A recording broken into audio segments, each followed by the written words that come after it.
স্মৃতি, তারপর সেটা পুজো। মানে ভাবলেই মনের ভিতরে কাশফুল থেকে বাঁশের কাঠামো সব কিছু একসঙ্গে এসে নাড়া দেয়। আর আমার রাজ্যে নবমী মানে সেটা এগরোলময়, ঝাড়িময়, ঘোরাঘুরি, কত কিছুই আছে এর মধ্যে। আর অদ্ভুতভাবে কিছু জিনিস ঘটতো যে কোনো একটি পার্টিকুলার মেয়ের সাথে প্রতিটা লাইনে প্রতিটা প্যান্ডেলে দেখা হচ্ছে। সে কোনো প্যান্ডেলে ফ্যানের সামনে বসে মানে সেই চুল শুকানোর জন্য একদম সেই চুল এরকম এরকম করছে, আমিও দেখে এরকম এরকম করছি, তো সেরকম হচ্ছে। মহিলা পুরুষ বাঁশের ব্যারিকেডের মাঝখানের ব্যারিকেডটাতে তার হাত আমার হাত ছুঁয়ে গেল, সেই ঘুরে তাকানো, সেই হাসি, অদ্ভুত সমস্ত জিনিসগুলো যেগুলো মানে এখনকার পক্ষে মানে হবে না, আর হবে না। তো এই মিষ্টি জিনিসগুলো থাকে। আর সেই মেয়ের সাথে যখন ভোরের টাইমে এসে দেখা হতো, তখন আমি কোথাও মানে ক্লান্ত হয়ে বসে এগরোল চিবোচ্ছি আর খুব বাজে ভঙ্গিতে, আর সে তখন একটা মিষ্টি হাসি দিয়ে চলে গেল।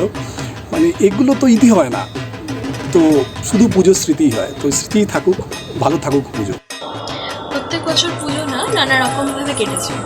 যেরকম কখনো পাড়ায় পুজোতে আড্ডা মারা বন্ধুদের সাথে, তো কখনো প্যান্ডেল হপিং করতে যাওয়া। তো আমাদের পাড়াতে না প্রত্যেক বছর মানে এখনও হয়, কম্পিটিশনস হয়। তো আমি এক বছর মানে যখন ক্লাস 9 কি 10-এ পড়ি, তো তখন নবমী ছিল। নবমীতে একটা কম্পিটিশন হয়েছিল, লাইক শঙ্খ প্রতিযোগিতা।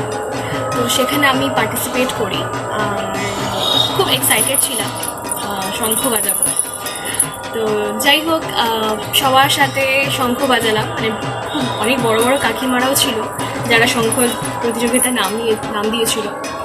তো যাই হোক, যখন নাম আবার অ্যানাউন্স করে না, আমি ভীষণ নার্ভাস হয়ে যাই, প্রচণ্ড নার্ভাস হয়ে যাই। কারণ এত বড় বড় কাকিমাদের সাথে কম্পিটিশনে নাম দেওয়া টু টাফ। তো যাই হোক, নাম অ্যানাউন্স হয়, আমি যাই। তো ভীষণ দূর দূর করতে শুরু করে, মানে হার্টবিট অনেক বেড়ে যায়। তো যাই হোক, থার্ড হই, আর থার্ড হয়ে প্রাইজও পাই। আর খুব দারুণ স্মৃতি এটা আমার জীবনের। তো আমি চাই এবছরও হয়তো মানে বাইরে হয়তো ঘুরতে বেরোনো হবে না, পাড়ার পুজোতে হয়তো আবার সেই দিনটা হয়তো ফিরে পাবো। দুর্গাপুজো মানে 8-5টা বাঙালির মধ্যে আমার কাছে একটা আলাদা ইমোশন। দুর্গাপুজোর 5টা দিন সমানভাবে এনজয় করা হতো, তার মধ্যে নবমীটা আমার কাছে স্পেশাল। কারণ যেহেতু আমি নিউক্লিয়ার ফ্যামিলি থেকে বিলং করি, তো নবমীর দিন যখন সব ভাই বোনেরা একসাথে মিলে প্যান্ডেল হপিং, রেস্টুরেন্টে খাওয়া দাওয়া, তারপরে সারা রাত্রি ছুটি আড্ডা হতো, সেটা বলে বোঝা যায়। যেহেতু নবমীর দিন এরকম একটা করে প্ল্যান থাকতো, তো বরাবরই ছোটো থেকে পুজোর হাত খরচা বাদ দিল, নবমীর জন্য বাবা আমার জন্য আলাদা একটা হাত খরচা দিত। তো সেটা আমি জব জয়েন করার পরেও কন্টিনিউশন হয়েছে, ইভেন আমি আফটার ম্যারেজের ব্যাপারটা কন্টিনিউশন হয়েছে। বাট আনফর্চুনেটলি এই বছর থেকে হয়তো ব্যাপারটা স্মৃতি হিসাবেই থেকে যাবে। এই বছর থেকে ব্যাপারটাকে খুবই মিস করবো। সে যতই নিজের ওই পাওয়াটা, ওই ছোট্ট একটু পাওয়াটা হয়তো বড় মিস হয়ে যাবে। নবমীর দিনটা এলেই মনের মধ্যে কেমন যেন বিষাদের শুরু হয়ে যায়। তার কারণ তার পরের দিনটাই দশমী, আবার সেই এক বছরের অপেক্ষা। বিগত বছর দুর্গাপূজা পুরো সময়টা আমি কাটিয়েছি দক্ষিণ দিনাজপুর জেলার জেলা সংশোধনাগার, এক কথায় জেলে।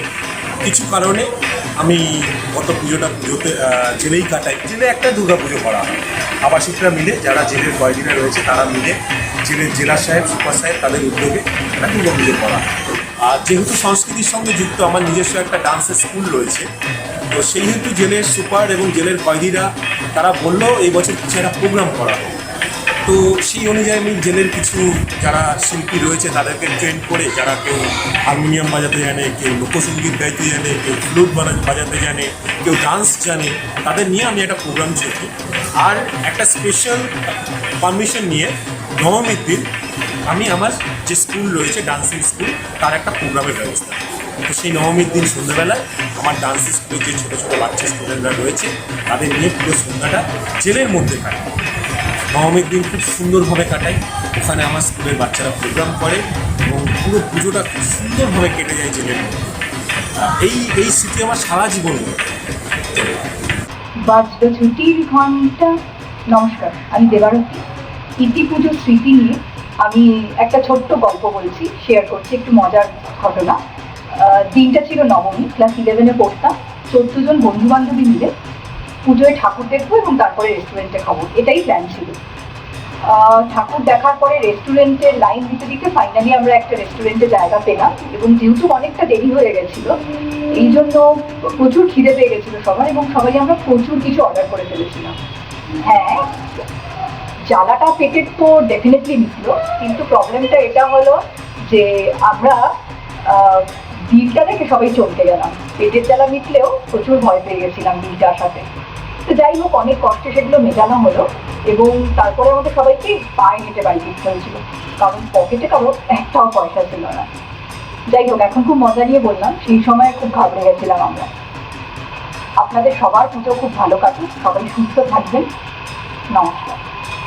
বাঙালিদের 12 মাসে 13 পার্বণ, আর দুর্গাপুজো নিয়ে তো কোনো কথাই নেই। দুর্গাপুজো হলো বাঙালিদের একটা ইমোশন। তো আমি একটা বছরখানেক আগের ঘটনাটা শেয়ার করছি। নবমী ছিল, সকালবেলা ঘুম থেকে উঠে বহুত খিদে পেয়েছে, ঘরে কোনো রকম কিছু খাবার ছিল না। ওইদিকে আমার মাতারানী দেখছি ঠাকুরের ভোগ রান্না করে নিচে দুর্গাপুজোর সব যোগাযন্ত্রী করতে গেছে। প্রথমত লোভনীয় পদ, লুচি, সুজি, পোলাও, আলুদম, পনির, মানে হরেক রকম পদ তৈরি করে মা নিচে গেছে।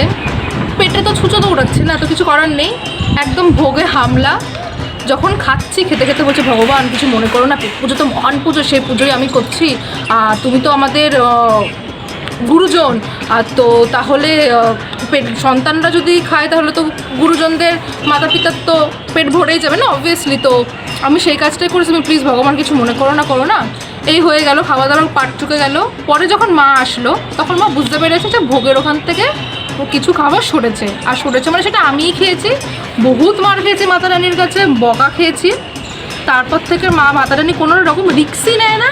কী করে, যখন কোনো পুজো হয় বা দুর্গাপুজোর আগে ভোগ রান্না করে ঘর লক করে চলে যায়, নয়তো ওখানে পাহারা দেওয়ার জন্য বস করিয়ে রাখে। এটাই ছিল আমার দুর্গাপুজোর একটা স্মৃতি, যেটা তোমাদের কাছে শেয়ার করলাম।